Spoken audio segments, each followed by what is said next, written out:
Vikramshila IAS coaching institute 14 बीघा ऋषिकेश।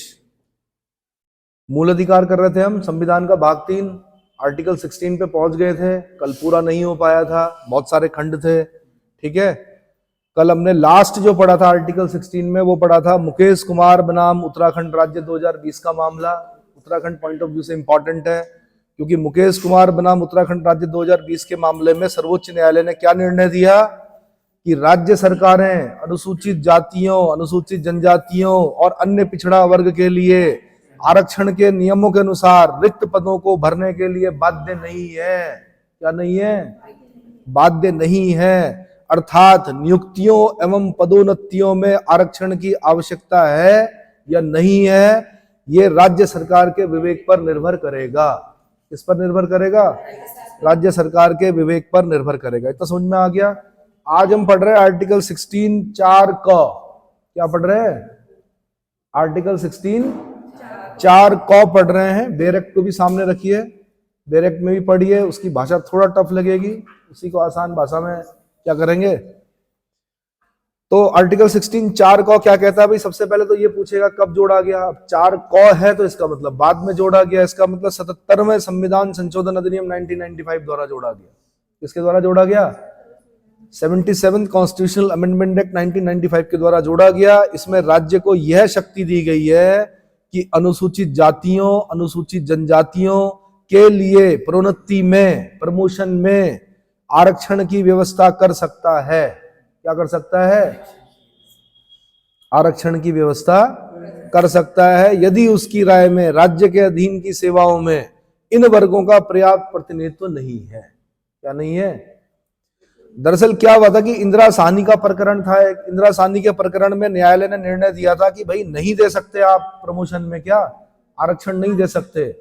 अब क्योंकि एक समस्या पैदा हो गई, अब संसद ने कहा क्यों नहीं दे सकते जी, तो संसद ने क्या किया, 77वां संविधान संशोधन अधिनियम 1995 से 16 4 को जोड़ा और उसके बाद क्या कर दिया, बोल दिया कि भाई क्या अनुसूचित जातियों, अनुसूचित जनजातियों के लिए प्रमोशन में आरक्षण की व्यवस्था कर सकता है। कौन? राज्य कर सकता है।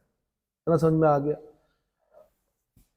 अब कर सकता है तो क्या किया गया, जब जब करेगा तब तब राज्य क्या, तब न्यायालय क्या करेगा, उसका पुनरावलोकन करेगा, तब तब न्यायालय उसको असंवैधानिक कर देगा। क्या कर देगा? मतलब वो उसको कुछ ना कुछ बोलेगा और उसको क्या करेगा, उसको स्टे करने का प्रयास करेगा। कौन? न्यायालय। इतना समझ में आया? ठीक है भाई। तो प्रमोशन रिजर्वेशन बिल राज्यसभा में मेरे ख्याल से कुछ सरकारों के समय में, कुछ समय पहले शायद राज्यसभा में पास हुआ, लोकसभा में पास नहीं हुआ, कुछ ऐसा हुआ। ठीक है। बहन मायावती ने कहा कि प्रमोशन रिजर्वेशन बिल को क्या करना चाहिए, दोनों सदनों में पास करके उसको 9वीं अनुसूची में रख देना चाहिए ताकि न्यायालय में वाद योग्य न रह जाए। लेकिन आपको मैं ये बता दूं कि न्यायालय की जो पुनरावलोकन की शक्ति है वो बहुत क्या हो चुकी है, बढ़ चुकी है।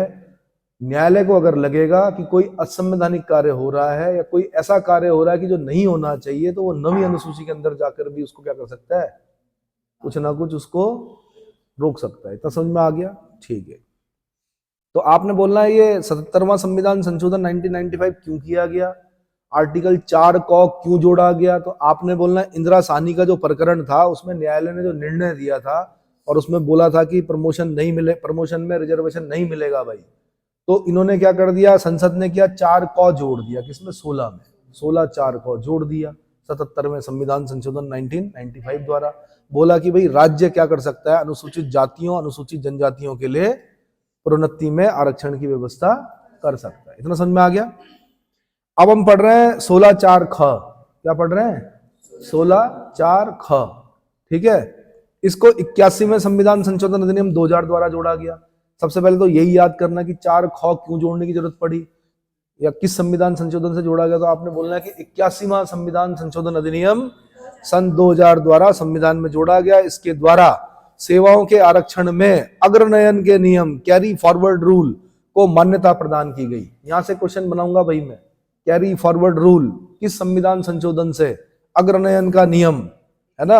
आपने बोलना है कि 81वें संविधान संशोधन अधिनियम 2000 के द्वारा कैरी फॉरवर्ड रूल, अग्रनयन के नियम को मान्यता दी गई। इसका मतलब क्या होता है, यदि किसी वर्ष आरक्षित स्थानों में से कुछ स्थान भरे नहीं जा सकते हैं तो ऐसे बकाया आरक्षित स्थानों को एक अलग वर्ग माना जाएगा तथा उसे आगे के वर्षों में एक अलग श्रेणी के रूप में भरा जा सकता है और इसे 50% आरक्षण की अधिकतम सीमा का उल्लंघन नहीं माना जाएगा, चाहे भले ही वह 50% की सीमा से बढ़ जाए। कल वाला वीडियो देखना, कल मैंने बता रखा है कि 10 सीटें इस बार आई, 5 आरक्षित थी, 5 जनरल की थी, 5 नहीं भरी गई, है ना। ऐसे करते करते बैकलॉग जो बताया था मैंने, तो वो उसी के बारे में बता रहा है, उसको भाषा दे रहा है, ठीक है। यानी मैंने आपको बताया था चौथे साल में मेरे ख्याल से कितने 12 और 5 17 पद आरक्षित हैं और 5 पद अनारक्षित हैं। तो इसको ऐसा नहीं बोलेंगे हम कि 50% बोल रखा भी सुप्रीम कोर्ट ने कि 50% से ज्यादा नहीं होना चाहिए आरक्षण, तो 50% की जो आरक्षण की अधिकतम सीमा है उसका उल्लंघन नहीं माना जाएगा। इसको इतना समझ में आ गया। यानी एससी सीट पर एससी ही बैठेगा बच्चा, एसटी सीट पर एसटी बैठेगा। अगर नहीं मिलेगा बच्चा या नहीं मिलेगा कैंडिडेट तो वो सीट क्या रहेगी, जमा होगी, अगली बार फिर जमा होगी, अगली बार फिर जमा होगी, तो बैकलॉग होके निकलेगी वो कभी ना कभी। इतना क्लियर हो गया। फिर 16(5) वही आर्टिकल 16(5) बता दूं, यह धर्म के आधार पर विभेद की राज्य को अनुमति देता है। अरे भाई पहले आपने बोला 16(2) में बोला धर्म, मूलवंश, जाति, लिंग, जन्म स्थान के आधार पर और किसके आधार पर, निवास स्थान के आधार पर और हाजी निवास के आधार पर, उद्भव के आधार पर। आपने बोला कि भेदभाव नहीं किया जाएगा।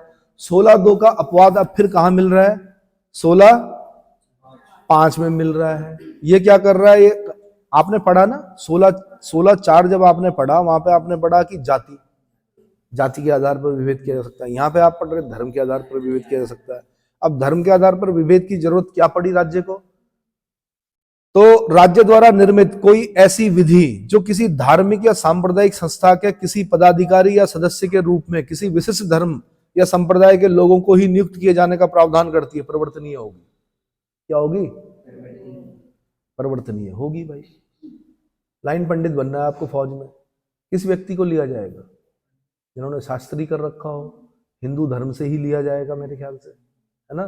किसी अन्य धर्म का व्यक्ति नहीं लिया जाएगा उसमें, जो लाइन पंडित होंगे, यानी जिनका कार्य क्या होता है, भाई ट्रेनिंग तो एक जैसी होती है लगभग, लेकिन कार्य क्या होता है, पूजा पाठ वगैरह ये सब भी होता है कार्य। तो उसमें किसी ऐसे धर्म विशेष के व्यक्ति को ही क्या किया जाएगा, लिया जाएगा। या कोई भी एक और संस्थाएं ले लो आप, जहां पर कि अध्यक्ष उपाध्यक्ष किसी विशेष धर्म के व्यक्ति को ही बनाया जाता है ना। गुरुद्वारा प्रबंधन समिति, कुछ ऐसा देखना जरा, गुरुद्वारा प्रबंधन समिति अंग्रेजों के समय में बनी थी ये शायद। इसका जो हेड होगा वो सिख धर्म का होगा। क्या होगा, सिख धर्म का होगा, चेक करना जरा। राज्य द्वारा निर्मित कोई ऐसी विधि जो किसी धार्मिक या सांप्रदायिक संस्था के किसी पदाधिकारी या सदस्य के रूप में किसी विशिष्ट धर्म या संप्रदाय के लोगों की को ही नियुक्त किए जाने का प्रावधान करता है, वो परिवर्तनीय होगी। यानी ये नहीं बोला जाएगा कि धर्म के आधार पर क्या हो गया, विभेद हो गया। क्या हो गया, अवसर की समता पढ़ रहे हैं हम लोग, है ना। जरा देखना, शिरोमणि गुरुद्वारा प्रबंधक कमेटी, इसके अध्यक्ष कौन है, इसके उपाध्यक्ष कौन है, सिख होंगे। और ये कब गठित हुई थी, 1925 के आसपास गठित हुई थी क्या, 1920 में, अंग्रेजों के समय में। देखो भाई, तो जो होंगे तो वो सिख धर्म के। मैं एक एग्जांपल दे रहा हूं, हो सकता है इस पे फिट ना हो, लेकिन मैं बोल रहा हूं कि कई ऐसी संस्थाएं होंगी जहां पर किसी विशिष्ट धर्म के व्यक्ति को ही क्या किया जाएगा, नियोजित या नियुक्त किया जाएगा, और उसे आर्टिकल 16(2) का उल्लंघन नहीं माना जाएगा 16(5) के अनुसार। इतना समझ में आ गया।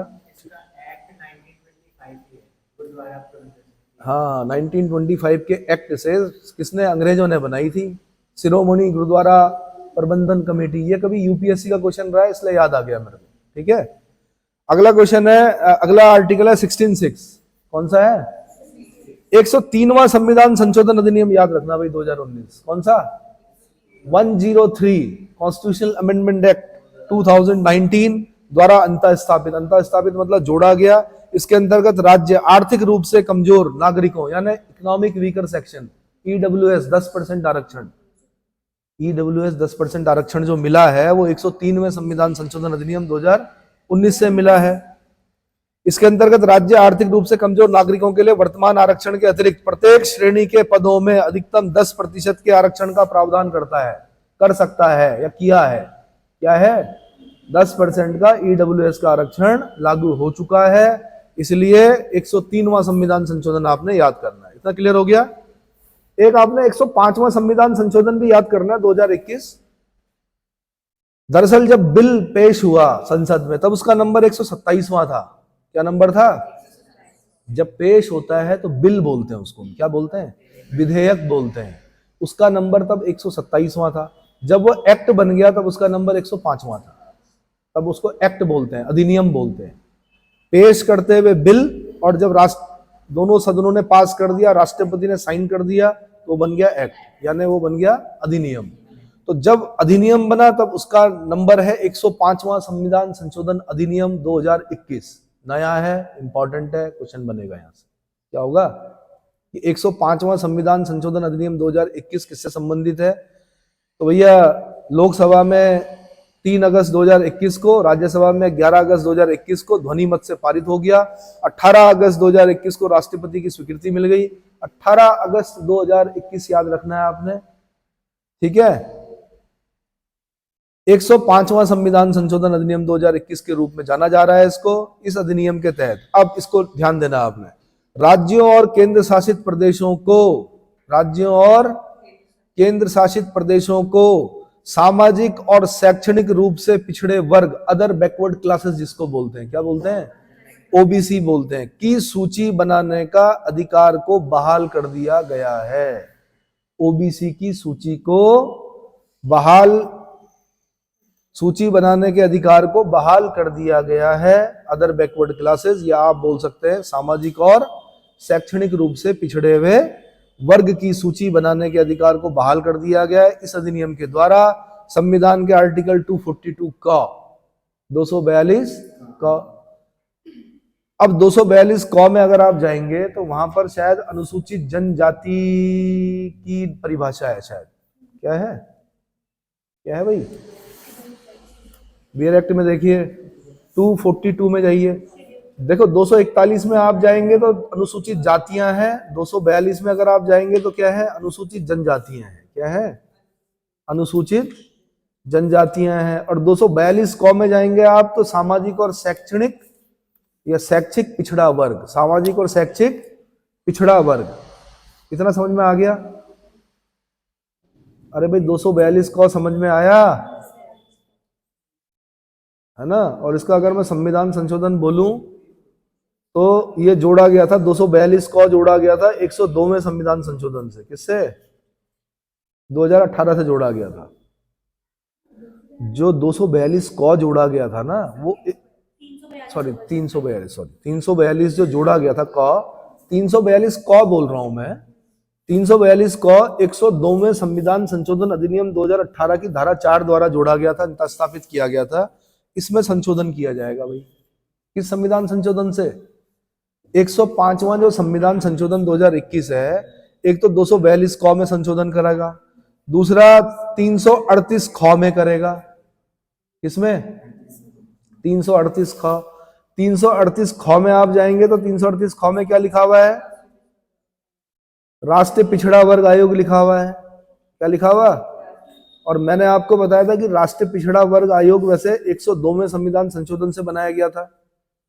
अगर मैं बोलूं 338 ख कब जोड़ा गया था तो 102वें संविधान संशोधन अधिनियम 2018 से जोड़ा गया था। अब इसमें फिर संशोधन कर रहे हैं। क्या कर रहे हैं? 105वां जब संविधान संशोधन 2021 होगा तो एक तो 342 क में संशोधन किया जाएगा, एक आपका 338 ख में संशोधन किया जाएगा और एक 366 में संशोधन किया जाएगा। किसमें? 366 में। और 366 में क्या है भाई? देखो, और 366 में भी 26 गौ पे किया जाएगा। किस पे?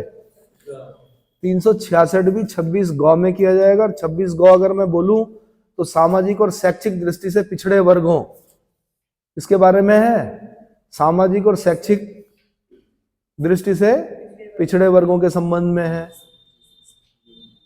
ये समझ में आ गया? इन 3 जगह पे क्या होगा? आंशिक संशोधन करेगा। आपको पता है कि 102वें संविधान संशोधन अधिनियम 2018 से राष्ट्रीय पिछड़ा वर्ग आयोग, एनसीबीसी बोलते हैं इसको। क्या बोलते हैं? National commission for backward classes, NCBC. क्या बोलते हैं? को संवैधानिक दर्जा प्रदान किया गया था। तो सारी चीजें नहीं है। 2018 भी नया है, 2021 तो नया है ही, 2024 चल रहा है, तो यहां से क्वेश्चन बनने की संभावना होती है। इतना क्लियर हो गया? ठीक है। अब हम अगले आर्टिकल में आ रहे हैं भाई, आर्टिकल 17, अस्पृश्यता का अंत, abolition of untouchability. Abolition of untouchability, article 17 अगर बियर एक्ट में आप देखें, एबोलिशन ऑफ अनटचेबिलिटी लिखा हुआ है, ठीक है। अस्पृश्यता का अंत, क्या लिखा हुआ है? अस्पृश्यता का अंत, ठीक। तो भाई समता के अधिकार का एक विशिष्ट उदाहरण है, इसके द्वारा आचरण तथा व्यवहार में समानता का प्रावधान किया गया है। आचरण और व्यवहार में कहीं भी आपके आचरण और व्यवहार में अस्पृश्यता जैसी कोई भी क्या नहीं होनी चाहिए, चीज कोई झलकना नहीं चाहिए ऐसा। यह संविधान में सामाजिक समता को अंतर्विष्ट करता है। इसके द्वारा अस्पृश्यता को पूर्णतः समाप्त करते हुए उसका किसी भी रूप में किया जाने वाला आचरण निषिद्ध किया गया है। क्या किया गया है? निषिद्ध किया गया है, तथा उससे उत्पन्न किसी अयोग्यता को लागू करना दंडनीय अपराध घोषित किया गया है। क्या किया गया है? अब भाग 3 में जिन जिन पर लिखा हुआ है मूल अधिकारों पर कि दंडनीय अपराध घोषित किया गया है, तो भाई यहाँ पे तो बताया नहीं कि क्या अगर माना दंडनीय अपराध किसी ने कर दिया, अस्पृश्यता कर दी, तो क्या कानून है उसके लिए, वो आर्टिकल 17 में नहीं मिलेगा। तब क्या होगा? आर्टिकल 35 का यूज करेगी कौन? संसद। क्या करेगी? जिन जिनको दंडनीय अपराध घोषित किया गया है उनके लिए आर्टिकल 35 का प्रयोग करके संसद कानून बनाएगी। और आर्टिकल 35 का प्रयोग किया कानून किसने? संसद ने, और कानून बनाया। समझ में आ रहा है? यह एक निरपेक्ष अधिकार है। आर्टिकल 35 संसद को क्या करता है? आर्टिकल 3 भाग 3 में जिन जिन को दंडनीय अपराध घोषित किया गया है उनके संबंध में विधि बनाने की शक्ति प्रदान करता है। क्या करता है? विधि बनाने की शक्ति प्रदान करता है। संसद ने आर्टिकल 35 का प्रयोग किया और अस्पृश्यता अपराध अधिनियम 1955 पारित किया। क्या किया? अस्पृश्यता अपराध अधिनियम 1955 याद करना जरूरी है, इतना समझ में आ गया। 1955 पारित किया। अस्पृश्यता के अपराध के लिए 500 रुपए जुर्माना, 6 माह के कारावास या दोनों का दंड का प्रावधान। 500 रुपए जुर्माना, 6 माह का कारावास या दोनों के दंड का प्रावधान है। बाद में बोला गया यार ये अस्पृश्यता अपराध अधिनियम सही नहीं लग रहा है, ये नाम जो है ये ठीक नहीं है, तो इसका नाम चेंज किया 1970। ये मेरे से इंटरव्यू में पूछा गया था, अगर आप कहीं के परगना अधिकारी हैं, आपके क्षेत्र में अगर आपको लगता है कि अस्पृश्यता जैसी कोई क्या घटना घटित हो रही है, तो आप क्या करेंगे? क्या करेंगे आप? पहले जांच कराएंगे। क्या कराएंगे? सीधे कार्रवाई नहीं की जाती। एक अच्छा अधिकारी वो होता है, कार्रवाई उसके बाद होती है, उसको बोलते हैं कार्रवाई। मैंने जांच की, मैंने पाया कि हाँ कुछ लोग संलिप्त हैं किसमें? अस्पृश्यता जैसी क्या कर रहे हैं? क्रियाकलाप, अपराध कर रहे हैं, जो कि दंडनीय अपराध है संविधान के हिसाब से। तब उन्होंने पूछा कि जांच में अगर दोषी पाए गए तो तब आप क्या करेंगे? तो मैंने कहा मैं अस्पृश्यता अपराध अधिनियम 1955 के तहत जो भी प्रावधान है दंड के, उसके तहत उन पर क्या करूंगा? कार्यवाही करूंगा। अब कार्यवाही होगी, ठीक है। उन्होंने कहा कि जो अस्पृश्यता अपराध अधिनियम है उसका नाम चेंज हो चुका है। मैंने कहा सिविल अधिकार संरक्षण अधिनियम। फिर उन्होंने पूछा मेरे से कि भाई किस सन में किया गया? तो क्योंकि भाई इसके 1 साल बाद में पैदा हुआ था, मैंने याद कर रखा था 1977 में पैदा हुआ, तो 1976 में मैंने कहा उसका नाम क्या हो गया था? चेंज हो गया था, और सिविल अधिकार संरक्षण अधिनियम 1955। इतना समझ में आ गया? ठीक है, याद हो गया। ये कहानी मैंने इसीलिए सुनाई आपको, ये सत्य घटनाओं पर आधारित है। किस पर है? तो 1976 में संशोधन करके इसका नाम क्या कर दिया गया? सिविल अधिकार संरक्षण अधिनियम 1955 कर दिया गया। 1976 याद रखना है, लेकिन नाम जो कानून का रहेगा वो 55 ही रहेगा, सिविल अधिकार संरक्षण अधिनियम 1955। अब क्या है कि आर्टिकल 17 द्वारा प्रदत्त मूल अधिकार केवल राज्य के विरुद्ध ही नहीं वरन प्राइवेट व्यक्तियों के विरुद्ध भी उपलब्ध है। किसके? और जो अस्पृश्यता करता है ना, राज्य नहीं करता, कौन करता है? व्यक्ति करता है। तो इसलिए व्यक्ति के विरुद्ध है ये। वैसे किसके विरुद्ध है? प्राइवेट व्यक्ति के विरुद्ध है। इतना समझ में आ गया? ठीक है जी। अब उसके बाद अगला आर्टिकल होता है आर्टिकल 18। अगला को आर्टिकल कौन सा है? आर्टिकल 18 उपाधियों का अंत। उपाधियों का अंत। आपको पता ही है मोरारजी देसाई, एक बार मोरारजी देसाई की सरकार आई, जनता गवर्नमेंट बोलते हैं उसको, है ना। जनता गवर्नमेंट से ही आगे चलकर क्या हुआ है? बीजेपी का भी उदय हुआ है। किसका? भारतीय जनता पार्टी। अगर आप बोले उसका उदय भी कहां से हुआ है? जनता सरकार से ही हुआ है। तो चलो मोरारजी देसाई की सरकार थी, उस समय जो महान्यायवादी थे, नाम ढूंढना उनका कि क्या था, उन्होंने कहा कि ये जो उपाधियां दी जाती हैं, खासकर पद्म अलंकरण जो दिए जाते हैं, ये आर्टिकल 18 का उल्लंघन करते हैं। क्या करते हैं? आर्टिकल 18 का उल्लंघन करते हैं। अब सबसे पहले हम जान लें कि पद्म अलंकरण होते क्या हैं। तो पद्म अलंकरण का सही क्रम है भारत रत्न। सबसे बड़ा जो पद्म अलंकरण है वो क्या है? भारत रत्न। उसके बाद है पद्म विभूषण, उसके बाद है पद्म भूषण, उसके बाद है पद्मश्री। ठीक है। सामाजिक कार्यों में कोई विशेष अगर आपने सेवाएं दी हैं उसके एवज में दिया जाता है। 1954 में स्टार्ट हुआ ये। पद्म अलंकरण दिए जाने कब से प्रारंभ हुए? 1954 से दिए जाने प्रारंभ हुए।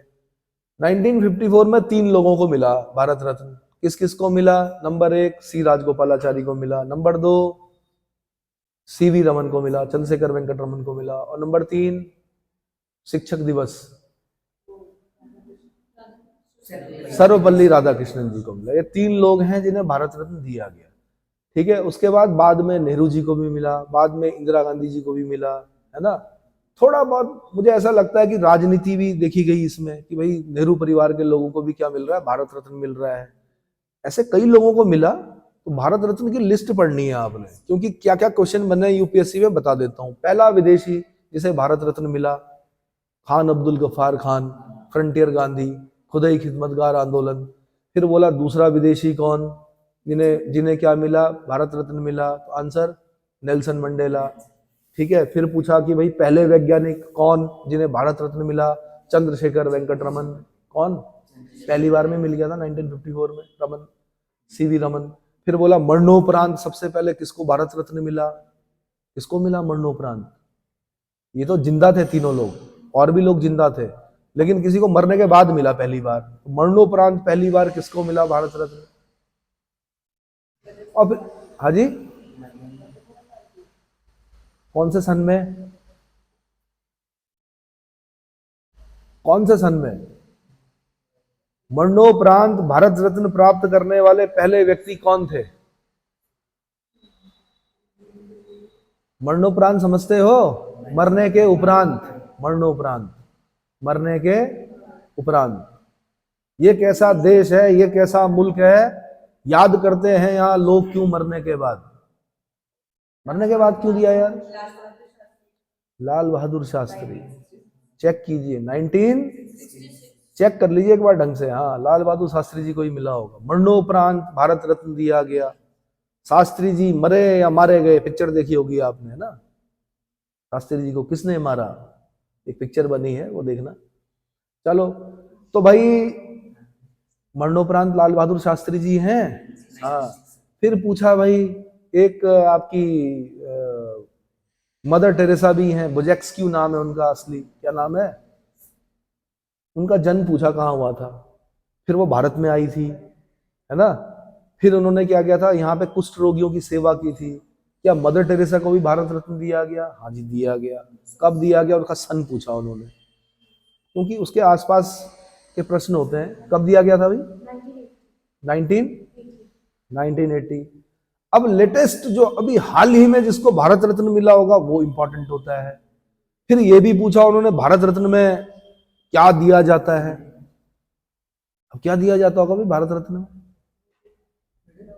पीपल का एक पत्ता होता है, उसमें लिखा होता है भारत रत्न। शॉल दिया जाता है, प्रशस्ति पत्र दिया जाता है।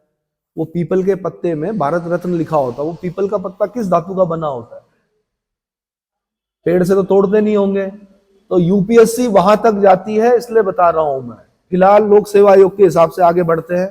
तो मोरारजी देसाई के समय में क्या किया भाई, जो महान्यायवादी थे उस समय के अटॉर्नी जनरल थे, उन्होंने कहा ये आर्टिकल 18 का उल्लंघन है और बंद कर दिए गए, पद्म अलंकरण दिए जाने बंद कर दिए गए। बाद में मामला कोर्ट में गया, फिर कांग्रेस सरकार वापस आ गई, इंदिरा गांधी जी की सरकार बनी, है ना। तो भाई पहले पढ़ के बता देता हूं मैं। आर्टिकल 18 द्वारा राज्य को उपाधियां प्रदान करने तथा नागरिकों को और अनागरिकों को उपाधियां ग्रहण करने से प्रतिषिद्ध किया गया है। क्या किया गया है?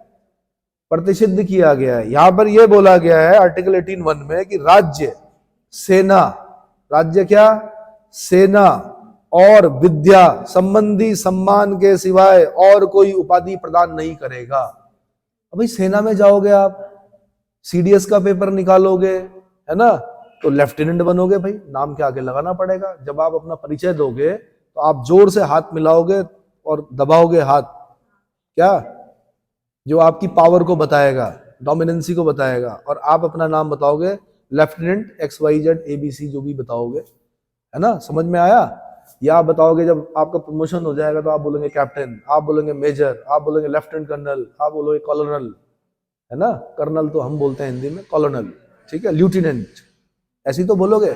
एयरफोर्स में जाओगे वहां के अलग रैंक होंगे, नेवी में जाओगे वहां के अलग रैंक होंगे। यूपीएससी ने एक बार रैंक पूछा, एयरफोर्स का फ्लाइट लेफ्टिनेंट सेना के किस रैंक के इक्विवेलेंट माना जाता है? तो अगर आप सेना के जाने के इच्छुक हो तो सारे रैंकों को क्या कर दो। अगर सेना में, थल सेना में आप लेफ्टिनेंट बनते हो, एयरफोर्स में क्या बनते हो, नेवी में क्या बनते हो, और ऊपर के रैंक पूछे थे उन्होंने, क्या पूछे थे? फ्लाइट लेफ्टिनेंट बड़ा रैंक होता है, क्या होता है? नहीं, आप फ्लाइट लेफ्टिनेंट मेरे ख्याल से कुछ ऐसा पूछा था, ठीक है। तो सेना के सम्मान दे सकता है भाई राज्य, क्या दे सकता है?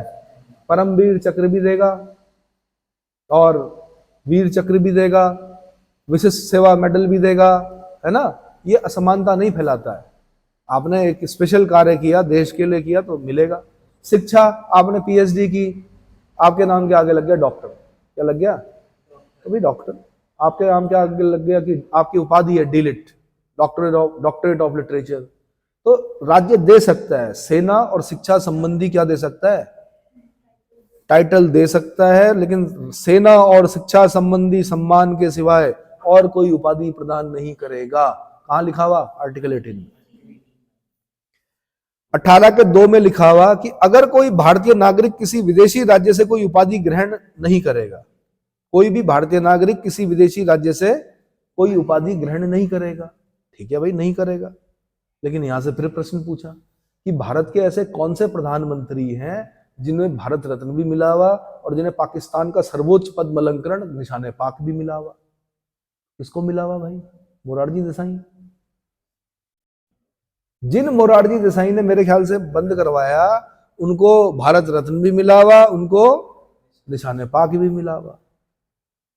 क्लियर हो गया? निशाने पाक और किस किस को मिला हुआ? क्या ट्रेजेडी किंग यूसुफ खान को भी मिला हुआ? अब आप बोलेंगे यूसुफ खान कौन? यूसुफ खान कौन? क्या दिलीप कुमार को भी मिला हुआ निशाने पाक? यूसुफ खान है उनका वास्तविक नाम, क्या है वास्तविक नाम? यूसुफ खान है। उन्हीं को दिलीप कुमार कहा जाता है, उन्हीं को ट्रेजेडी किंग कहा जाता है ना। रामचंद्र कह गए सिया से, ऐसा कलयुग आएगा, हंस चुगेगा दाना और कौवा मोती खाएगा। गाना सुना है उनका? ठीक। तो भाई ठीक है भाई, बोल दिया कि कोई भी भारतीय नागरिक किसी विदेशी राज्य से कोई उपाधि ग्रहण नहीं करेगा। तीसरा बोल रखा, ऐसे विदेशी व्यक्ति जो भारत में कोई लाभ या विश्वास का पद धारण करते हो के बारे में है, ऐसे व्यक्ति किसी विदेशी राज्य से कोई उपाधि राष्ट्रपति की सहमति से ही ग्रहण करेंगे, अन्यथा नहीं। अगर कोई विदेशी यहां पर रह रहा है और वो लाभ और विश्वास के पद पर है, अगर उसको कहीं विदेश से कोई उपाधि मिल रही है तो राष्ट्रपति की अनुमति लेनी पड़ेगी भाई। तीसरा पॉइंट ये कहता है 18 का। 18(4) कहता है किसी विदेशी राज्य से मिलने वाली किसी भेंट यानी प्रेजेंट, उपलब्धि यानी इमोल्यूमेंट या पद यानी ऑफिस के बारे में है। इसके अनुसार कोई भी व्यक्ति जो भारत में किसी लाभ या विश्वास के पद पर है, किसी विदेशी राज्य से कोई भेंट, कोई उपलब्धि या कोई पद राष्ट्रपति की अनुमति के बिना ग्रहण नहीं करेगा। क्या नहीं करेगा? राष्ट्रपति की अनुमति के बिना ग्रहण नहीं करेगा। अब मैं चला जाता हूं सीधे इंटरनेशनल कोर्ट ऑफ जस्टिस में। कहाँ चला जाता हूं? International court of justice. International court of justice कहाँ है भाई? आप भी बोलते होंगे कहां से कहां पहुंच जाता है ये व्यक्ति, नहीं समझाने के लिए बता रहा हूं। इंटरनेशनल कोर्ट ऑफ जस्टिस कहां पड़ता है?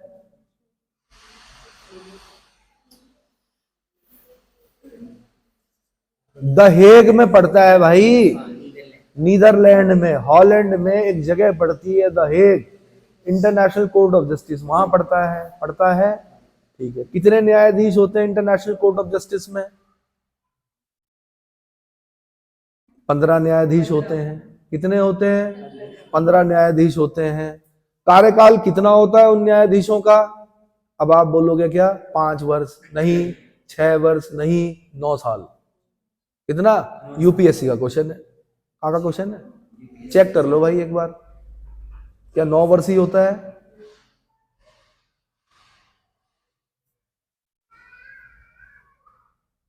इंटरनेशनल कोर्ट ऑफ जस्टिस में जो जजेस होते हैं उनका कार्यकाल कितना होता है? क्या 9 वर्ष का होता है? और वो दोबारा चुने जाने के योग्य भी माने जाते हैं। 9 ईयर्स होता है। इंटरनेशनल कोर्ट ऑफ जस्टिस में 2 लैंग्वेज बोली जाती हैं। यूएनओ में 6 लैंग्वेज बोली जाती हैं, पर इंटरनेशनल कोर्ट ऑफ जस्टिस में सिर्फ 2 लैंग्वेज चलती है। वो कौन कौन सी है? वो है इंग्लिश और फ्रेंच। मैं ही दे देता हूं आंसर, है ना, इंग्लिश और फ्रेंच। अब चलो जी, ये भी हो गया। अब मैंने पूछा इंटरनेशनल कोर्ट ऑफ जस्टिस में पहले जज जो भारतीय थे वो कौन थे? नगेंद्र सिंह। दूसरे कौन थे? पता था आपको कि मैं पूछूंगा, पर आपको ये नहीं पता था मैं दूसरे और तीसरे भी पूछूंगा। ठीक है, नगेंद्र सिंह थे, बिल्कुल थे, नगेंद्र सिंह थे। कोई भंडारी जी भी थे?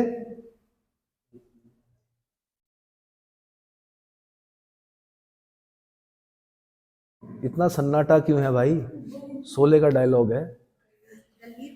दलवीर सिंह भंडारी। अब मुझे ये बता दो, इंटरनेशनल कोर्ट ऑफ जस्टिस में भी क्या होता है? जजेस भी होते हैं और चीफ जस्टिस भी होता है वहां पर। इनमें से कौन जज था और कौन चीफ था? कोई चीफ बना भारतीय?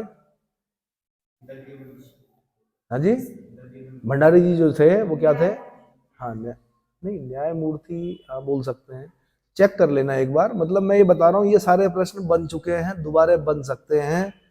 अब जब नगेंद्र सिंह और दलवीर भंडारी जी को पद मिला होगा इंटरनेशनल कोर्ट ऑफ जस्टिस में, तो राष्ट्रपति की अनुमति लेनी पड़ी होगी 18(4) के तहत, क्योंकि इसमें लिखा हुआ, क्या लिखा हुआ भाई, कि कोई भी व्यक्ति जो भारत में किसी लाभ या विश्वास के पद पर है, किसी विदेशी राज्य से कोई भेंट, उपलब्धि या पद राष्ट्रपति की अनुमति के बिना ग्रहण नहीं करेगा।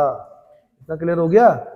ठीक है जी। अब आगे, इसका उल्लंघन दंडनीय नहीं है भाई। इसका उल्लंघन क्या नहीं है? दंडनीय नहीं है। यद्यपि संसद दंड का प्रावधान कर सकती है। 1954 में यह विवाद उत्पन्न हुआ कि जब भारत सरकार ने विभिन्न सम्मान और उपाधियां देना प्रारंभ किया। क्या किया? अब क्या हुआ भाई, बालाजी राघवन बनाम भारत संघ का मामला 1996 में, मामले में क्या कहा सर्वोच्च न्यायालय ने? भारत रत्न, पद्म विभूषण, पद्म भूषण, पद्मश्री, ये जितने भी अलंकरण है 18(1) में प्रयुक्त उपाधि शब्द के अंतर्गत नहीं आते। उन्होंने कहा ये उपाधि नहीं है। नंबर 2, क्योंकि ये इनका प्रयोग अलंकृत व्यक्ति के नाम के आगे या पीछे नहीं किया जा सकता। जिसको भारत रत्न मिला होगा ना, क्या सचिन तेंदुलकर को भारत रत्न मिला? भारत रत्न मिला कि नहीं मिला सचिन तेंदुलकर को? और किस सामाजिक सेवा के लिए मिला उन्हें? वो तो क्रिकेटर थे।